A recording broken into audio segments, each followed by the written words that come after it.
Hi மக்களே, எல்லாரும் எப்படி இருக்கீங்க? ஒரே மனச்சங்கடமாக இருக்கு மக்களே. மனுஷங்களை எதை கொடுத்துமே திருப்திப்படுத்தவே முடியாது. இந்த வாக்கியம் 100% உண்மை பார்த்துக்காங்க. நம்ம பாரதிபுரம் பாலத்துக்கு கீழே ஒரு தாத்தாவையும் பாட்டியும் எடுத்து வீடு எடுத்து வச்சோம். அது எல்லாருக்குமே தெரியும். புதுசாக பார்க்கக்கூடியவங்களையும் சொல்கிறேன்.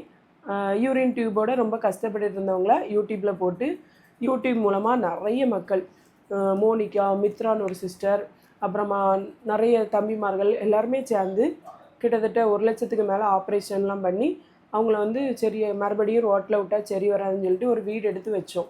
அது எல்லாருக்குமே தெரியும். இப்போ என்ன ஆச்சுன்னா, அந்த வீட்டு வீட்டு வச்சதுலேருந்து மாதத்துக்கு ஒருக்கா போய் அவங்களுக்கு தேவையான ரூபாயும் அந்த வீட்டு வாடகையும் நான் கொடுத்துட்டு வருவேன். எக்ஸ்ட்ரா உங்களுக்கு தேவைப்பட்டால் மொபைல் நம்பரை கொடுத்துட்டு வந்திருக்கேன், இந்த நம்பரை காண்டாக்ட் பண்ணுங்கள் அப்படின்னு சொல்லிட்டு வந்திருக்கேன் அவங்கக்கிட்ட. ஆனப்புறம் இப்போ என்ன ஆச்சுன்னா, 2 நாளைக்கு முன்னால் அவங்க வீட்டில் போய் நான் ரூபா கொடுக்க போனேன். வீடு பூட்டிகிட்டு இருந்து.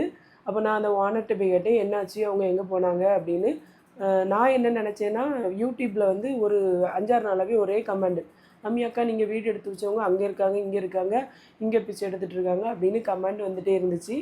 உடனே இவங்க பிச்சை எடுக்க போயிருப்பாங்களா இருக்கும், போயிட்டு வருவாங்க அப்படின்னு சொல்லிட்டு, சரி எதுக்கும் நம்ம ஓனர்கிட்ட போய் கேட்கலாம், என்ன ஓனர்கிட்ட போய் கேட்கலான்னு இல்லை, இன்னொரு காலில் போனால் நம்ம வாடகை பைசாவை கொண்டு ஓனர்கிட்ட கொடுத்துட்டு வந்துடலான்னு சொல்லிட்டு ஓனர்கிட்ட கூப்பிடும்போது, அங்கே என்ன ஆச்சுன்னா, அவங்களுக்கு கொஞ்சம் மென்டல் ப்ராப்ளம் உள்ள அந்த ஒய்ஃபுக்கு.